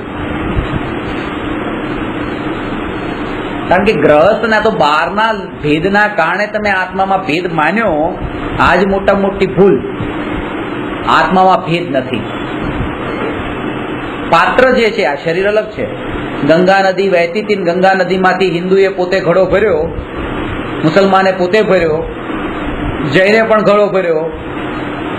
હવે જૈનના ઘડામાં જે પાણી ગયું કે આ જૈનોનું પાણી, પેલું હિન્દુનું પાણી, મુસલમાનનું પાણી. હું મુસલમાનનું પાણી ન પીએ, અમે હિન્દુનું પાણી, અમે તો જૈનનું પાણી પીએ. પાણી ગંગાનું જ છે. અને જેવું ઘડામાં ગયું એવું પાણી તે તરત જ ગંગાનું પાણી ન રહ્યું, હિન્દુનું પાણી થઈ ગયું, મુસલમાનનું પાણી થઈ ગયું. આ ભેદ પડી ગયા. પાત્રના ભેદના કારણે પાણીમાં ભેદ માન્યો. એ જ વાત અહીંયા છે કે આ શરીર પુરુષ, આ સ્ત્રી, આ મનુષ્ય, આ તિર્યંત, આ પાત્રના ભેદના કારણે આત્મામાં ભેદ માનવો આ મિથ્યાત્વ છે. અંદર રહેલો આત્મા એક જાતિનો છે. પાણી ગયું તો ખરું, હિન્દુના ઘડામાં ગયું, મુસલમાનમાં ગયું, જૈનમાં ગયું. હવે શું કરવું? તો કે એક ઉપાય છે, હિન્દુના ઘડાનું પાણી પાછું ગંગામાં નાખી દો, મુસલમાનના ઘડામાં પાણી ગંગામાં નાખી દો, પાછું ગંગાનું થઈ જશે. જ્યાંથી ભેદ પડ્યો હતો એને ઊંધું કરી નાખો, એ પાણી પવિત્ર થઈ જશે. ગંગામાં લોકો પેશાબ કરી જતો પવિત્ર થઈ ગયો. એટલે નાવા ઉતરે એટલે અંદર કાંઈ કરે. એટલે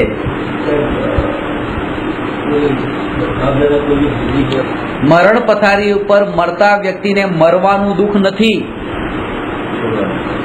આ આખી જિંદગી આમ નામ જે બેડફાઈ ગઈ, હું કાલે ધર્મ કરું ને કાલે રાગ છોડું ને કાલે આમાંથી છૂટું, અને છૂટાણું તો નહીં ને આ મરણ આવી ગયું, એનો અફસોસ.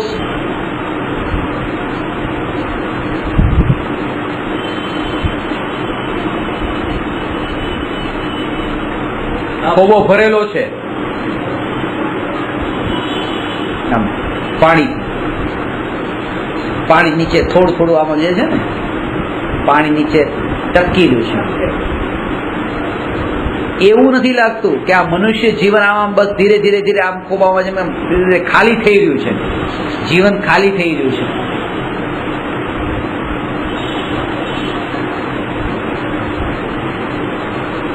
એક સમય પછી ના હું તમને ઓળખું છું, તમે મને ઓળખો છો. અત્યારે આ દેહ છોડીને આત્મા અહીંથી વિયોગ પામે ને આ આત્મા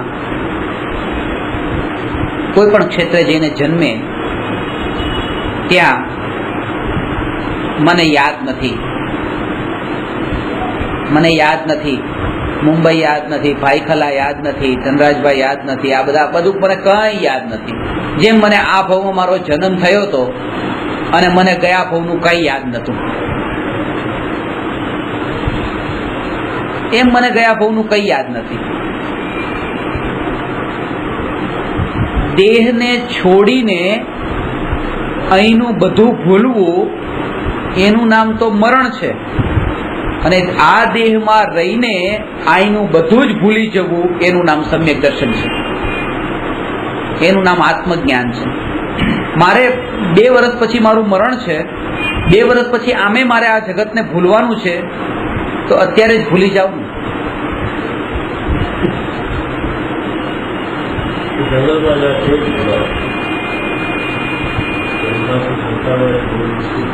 તમારી એક દશા આવશે, પણ જંગલમાં જવા માટે એક દશા તો લાવવી પડે ને.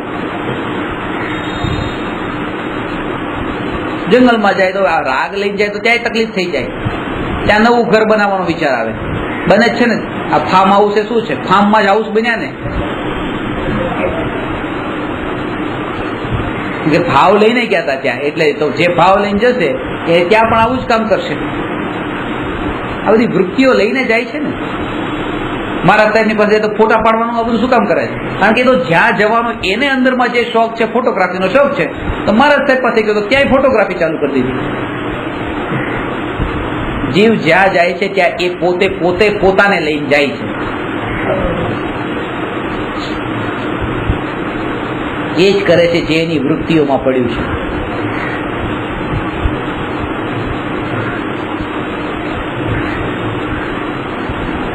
जग में न हमारा कोई था, हम भी न रहे जग के साथी.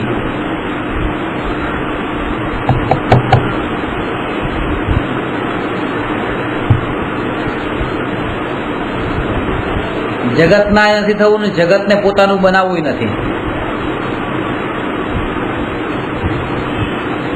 એ पिक्चर નો डायलॉग હતો, तू जिंदगी में या तो किसी का बन जा या किसी को अपना बना ले, दो में से एक काम कर. અહીંયા કહે છે કોઈના તમે બની શકતા નથી, કોઈને તમારા બનાવી શકતા નથી.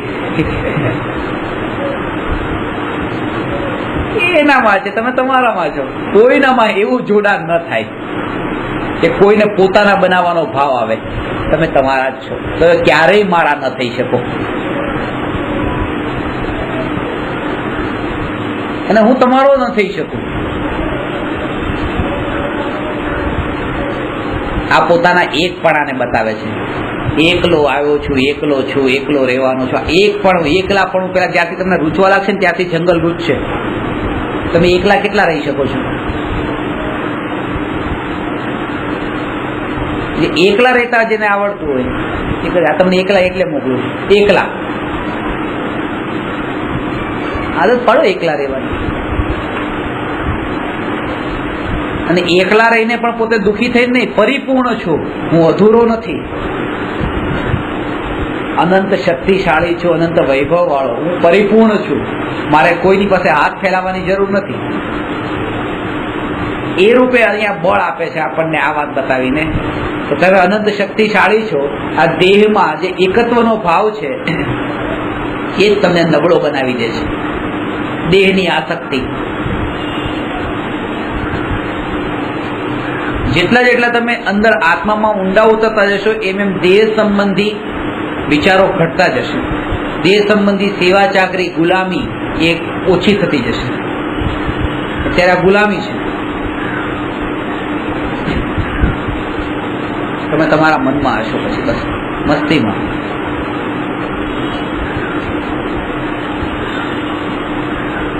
ભગવાન આત્મા જાણનાર. તમે ક્યાં છો? મુંબઈમાં છો, ભાઈખલામાં છો, ક્યાં છો? ક્યાંય નથી. તમે અત્યારે પણ તમે ક્યાંય નથી. તમે નથી. તમે એટલે તમને દેખાણું. તમારી દ્રષ્ટિ ક્યાં છે? હું પોતે પોતાના અસંખ્યાત પ્રદેશોની બહાર ક્યાંય નથી. આ અસ્તિત્વ. હું ક્યાં છું? હું આ જે આત્માના જે પ્રદેશ જે પ્રદેશ છે આત્માના એની બહાર, આત્માની બહાર હું પોતે પોતાની બહાર ક્યાંય નથી જગતમાં. અને ક્યાંય નથી તો પછી ત્યાં જે કંઈ પણ છે એનાથી મારે શું?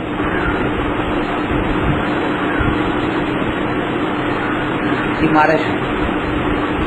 એમ કરીને તમે ઘરના સંયોગોને જે કરી ભેદ જ્ઞાન કરશો તો એ થશે. સાર તત્વની અયથાર્થ શ્રદ્ધાને અગૃહિત મિથ્યાત્વ કહે છે. સૌથી પહેલા સાત તત્વની અયથાર્થ શ્રદ્ધા. આ સાત તત્વની યથાર્થ શ્રદ્ધા નથી અત્યારે. કેમ નથી? કારણ કે જીવ અને અજીવને માનતા નથી. જે વાત છે, શરીર અજીવ છે, હું જીવ છું, પણ જેવું દર્પણમાં જોઈએ છે એમ લાગે છે આ હું,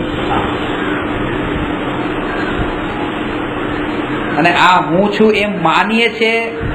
એટલે જ વારંવાર દર્પણને જોવાના ભાવ આવે છે કે હું કેવો દેખાતો હોય છે. એવું નથી કે સમ્યક દ્રષ્ટિ ઘરમાં દર્પણ ન રાખે.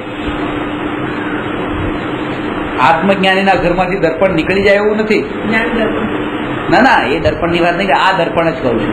એ રાખે, પણ એ જાગૃતિ કે દર્પણમાં જે જણાયું છે, આ પ્રતિબિંબિત થયું છે તે હું નથી. દર્પણમાં જે પ્રતિબિંબિત થયું છે તે હું નથી, અને આ હું નથી એવું જે જાણ્યું એ હું છું. આ હું નથી એવું આને નથી ખબર પડી. એ જેને ખબર પડી તે હું છું, એ આત્મા છે. હા,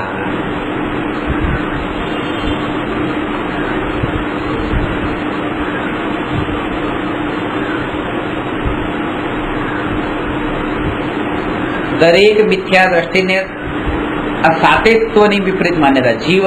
જીવ અને અજીવમાં ભૂલ કરી. આશ્રવ બંધમાં ભૂલ. આશ્રવ એટલે તો કર્મનું આવવું, બંધ એટલે કર્મનું બંધાવવું. આશ્રવ અને બંધ દુઃખરૂપ છે, એને સુખરૂપ લાગે છે. રાગ દ્વેષના ભાવ દુઃખરૂપ છે, એને સુખરૂપ લાગે છે. એને એમ લાગે છે આના વગર જીવન કેવું. સંવરણ ની નિર્જરા જે સુખરૂપ છે એને દુઃખરૂપ લાગે છે. જગતના કોઈ પણ પદાર્થમાં ક્યાંય ગમે નહીં, રુચિ ન થાય, એને ડિપ્રેશન લાગે છે. જ્ઞાની કહે છે ડિપ્રેશન અને વૈરાગ્ય બે અલગ અલગ છે. બે વચ્ચે ભેદ જાણી લેવાનું. ડિપ્રેશન વાળા અને વૈરાગીમાં શું ફરક છે? જેને ડિપ્રેશન હોય એને ક્યાંય ન ગમે, ક્યાંય ચેન ન પડે, ક્યાંય ચેન ન પડે. અને વૈરાગી હોય એને ક્યાંય ચેન ન પડે, એક આત્મા સિવાય. આ વૈરાગ.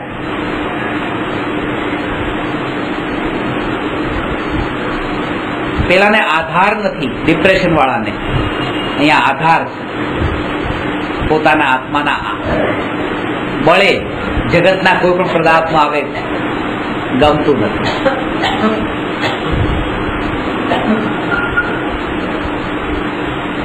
એ આ સંવરની નિર્જરા જે છે એ વૈરાગ્ય રૂપ છે, એ આનંદ રૂપ છે, એને દુઃખરૂપ માને છે.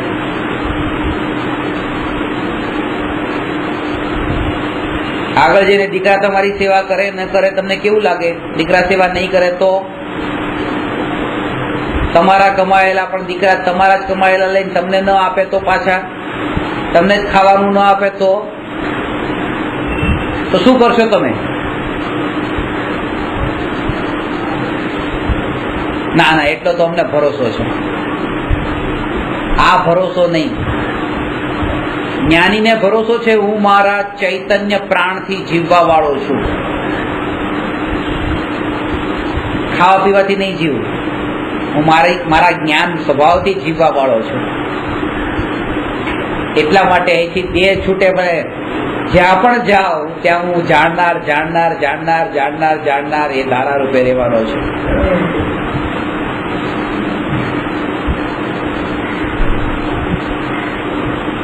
એટલા માટે ભય નથી રહેતો. તમે નહીં હો તો શું થશે, તમે નહીં હો તો શું થશે? કોઈ નહીં. આ દેહ ન હોય તો શું થશે? બીમારીમાં શું થશે? અત્યારે તો પાણીનો ગ્લાસ પોતે લઈ શકીએ છીએ, પછી પોતે ન લઈ શકીએ એવી સ્થિતિ આવે તો શું થશે? બધા વિકલ્પો ખોટા છે. મોટા ભાગના વિકલ્પો તો આમનામ ખોટા છે. 7 વાગે પ્રવચનમાં જવું છે, 5 વાગ્યા છે, વરસાદ એટલો આવે છે, વરસાદ રોકાઈ જાય, વરસાદ છે, 5:30 થયા, વરસાદ છે, વરસાદ પ્રવચનમાં જવાનું છે, વરસાદ 6 વાગ્યા, 6:30 થયા, 6:45 થયા, કેટલા વિકલ્પો કર્યા, 6:45 વરસાદ આમ રોકાઈ ગયો. આ ખોટે ખોટા વિકલ્પો કરીને જવાનું હતું 7 વાગે અને 5 વાગે ઉઠીને વરસાદમાં છત્રી નથી, હવે પ્રવચનમાં જવું, શું થશે? શું થશે? એ ટાઈમે જે થશે તે થશે. અત્યારથી શા માટે આ વિકલ્પ? એટલે મોટા ભાગના વિકલ્પો ખોટે ખોટા પોતે ઉભા કર્યા છે, તે તડપાવા વાળા છે. હા, તૈયારી હવે બધું વ્યવહારમાં પાકા. વ્યવહારમાં પાકા. 5 વાગ્યાથી તૈયારી કરી બેઠા હતા.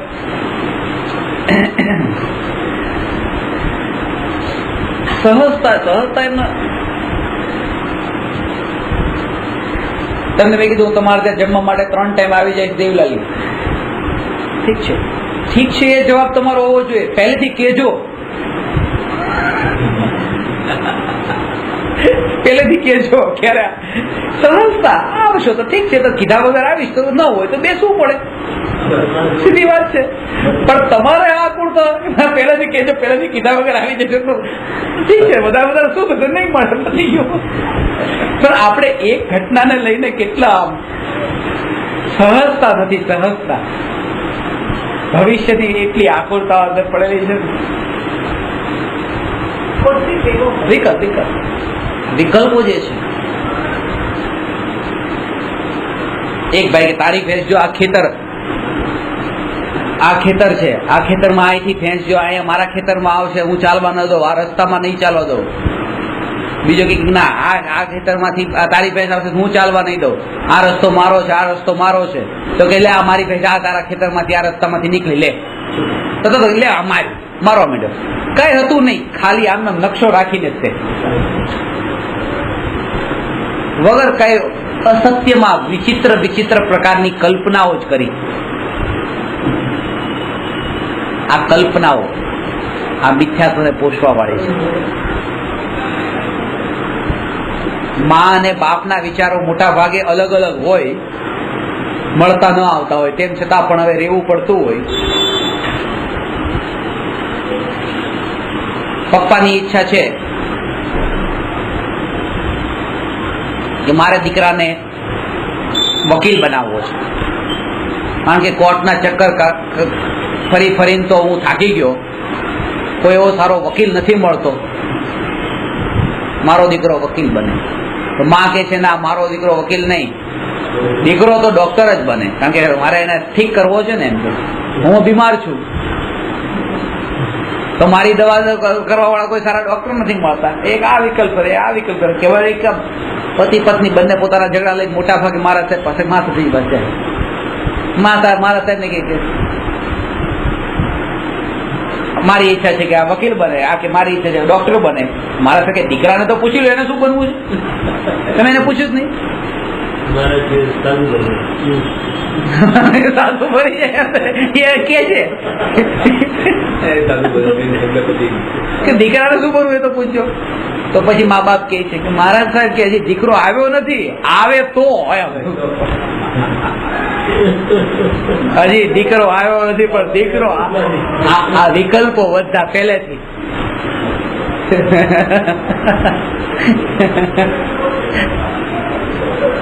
અને એમાં આશ્ચર્ય નહીં જો મહારાજ સાહેબ એમ કહી દે કે મહારાજ સાહેબ બને તો એમાં આશ્ચર્ય કહી દે.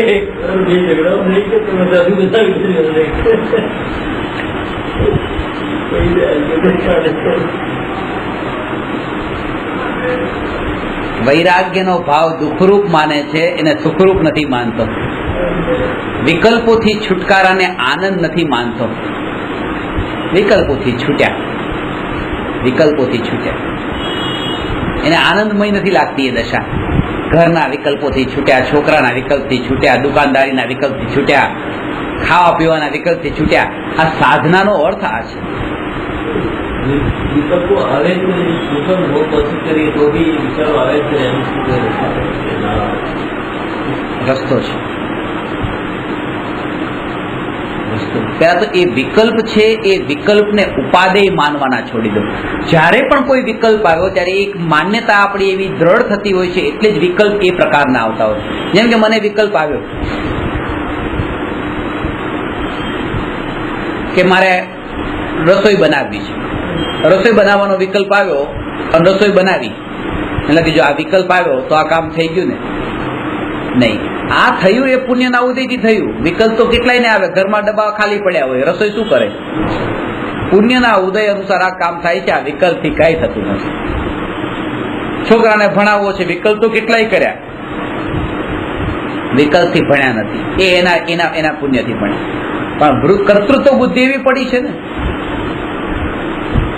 4 દીકરા છે, પેલો દીકરાને શું કરાવ્યું? તો કે પેલા દીકરાને મેં ભણાવ્યો, અમેરિકા ભણાવ્યો, એન્જિનિયર બનાવ્યો. બીજાને લંડન ભણાવ્યો, ડોક્ટર બનાવ્યો. અને ત્રીજાને જાપાનમાં ભણાવ્યો, સાયન્ટિસ્ટ બનાવ્યો.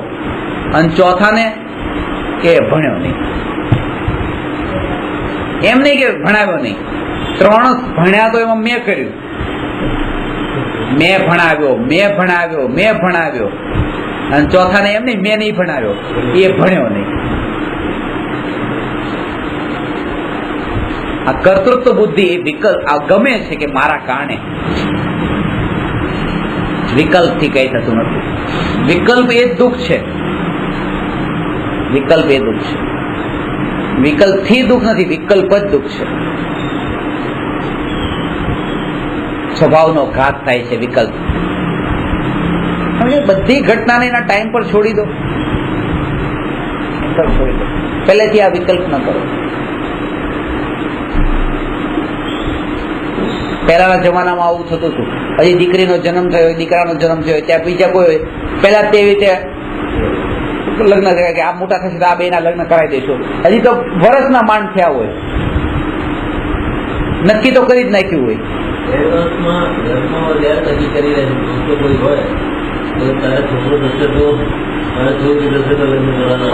હા, આ બધા વિકલ્પો પહેલાથી કેટલી વિકલ્પોની તીવ્રતા હોય ત્યારે આવા ભાવ આવે.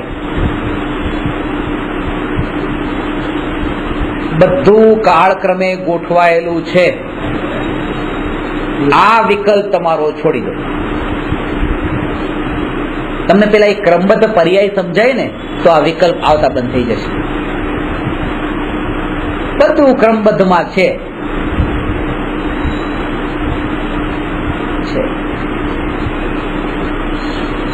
આંખેથી દેખાવાનું થઈ ગયો બરાબર. દવા કરીને ન કરી હોત તો અંદરથી દર્દ ન કરી તો ના થાય.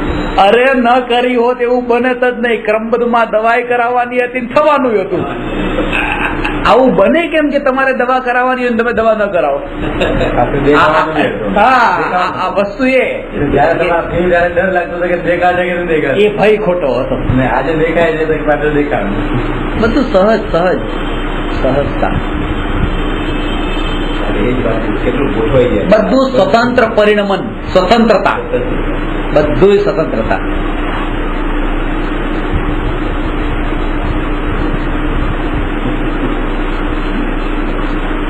મેં આ એક્ઝામ્પલ તમને અમદાવાદના ધરતીકંપનું તમે પછી આવે તમને ખબર નથી પણ તમને આપી ખબર છે કીધું ઉપરથી પડી ગયા દબાઈ ગયા એક જિંદો નીકળ્યો. હા, પછી એ 26 તારીખે ન મર્યો, 28મી તારીખે મર્યો. ધરતીકંપમાં ના મળ્યો, નીચે દબાઈ નતા, ધરતીકંપમાં ન મર્યો. ઉપાડવા ગયા. યોગ્યતા સહજ. આપણે પિક્ચરમાં નથી જોતા કે એક વ્યક્તિ છે, એકને લાફો મારો, એક હટી જાય બીજાને વાગી જાય. એના જ ઉદય હતા, આના ઉદય નતા. જે હટી ગયો એના ઉદય નતા, કેવી રીતે લાફો વાગે?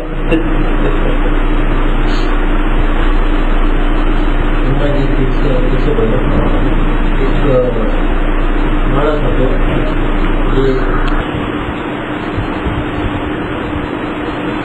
કોઈ મિથ્યા દ્રષ્ટિને એક તત્વની સાચી શ્રદ્ધા હોય ને 6 તત્વની સાચી શ્રદ્ધા ન હોય એમ બની શકે નહીં. જીવને 7 તત્વની યથાર્થ શ્રદ્ધા હોય અથવા 7 તત્વની અયથાર્થ શ્રદ્ધા હોય. કાં તો સાચું છે તો પૂરેપૂરું સાચું છે, પાણી ચોખ્ખું છે તો પૂરું ચોખ્ખું છે, પણ જો એ થોડું પણ એમાં ગાળ્યા વગરનું નાખ્યું તો પાણી બધું ગંદુ છે, અણગણ છે. 7 તત્વની યથાર્થ શ્રદ્ધાને નિશ્ચય સમ્યક દર્શન કહે છે. સાચા દેવશાસ્ત્ર ગુરુની યથાર્થ શ્રદ્ધાને વ્યવહાર સમ્યક દર્શન કહે છે. અગૃહિત મિથ્યાત્વનું છૂટવું એટલે નિશ્ચય સમ્યક દર્શન પ્રગટ થવું, ગૃહિત મિથ્યાત્વનું છૂટવું એટલે વ્યવહાર સમ્યક દર્શન પ્રગટ થવું. નિશ્ચય તથા વ્યવહાર એક જ આત્મામાં ઘટિત થાય છે, એક જ સમયે ઘટિત થાય છે. અર્થાત કોઈ આત્મામાં નિશ્ચય પ્રગટ થયો હોય તથા કોઈ આત્મામાં વ્યવહાર પ્રગટ થયો હોય એમ બની શકે નહીં. એકમાં જ ઘટિત થાય.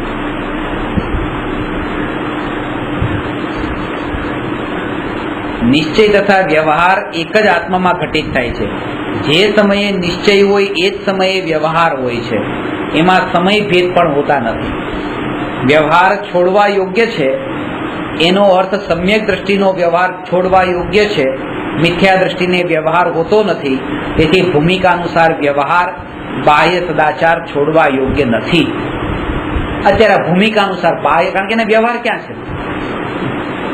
એટલે જે આ પ્રવચન સાંભળવાનું, ચિંતન કરવાનું, વાંચન કરવાનું, આના ઉપર તમે હવે વધારે જોર આપો. વિચાર તમારો જો ચાલશે ને સમ્યક દર્શન માટે આ તમને આગળ લઈ જશે.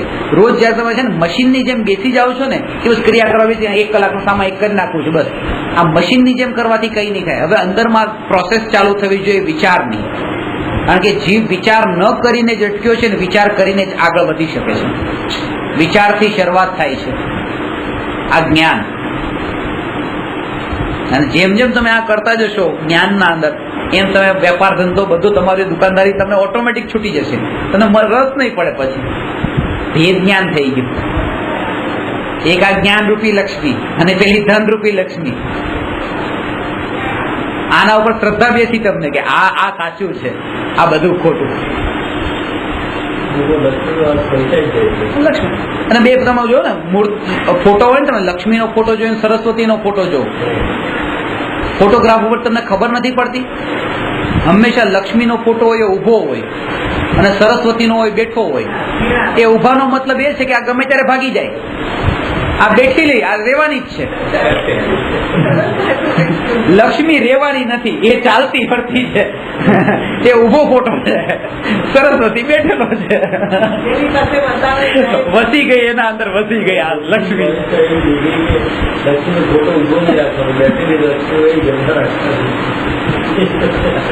હવે એ ધંધા કરવાના છે. એવું લોકો માને છે.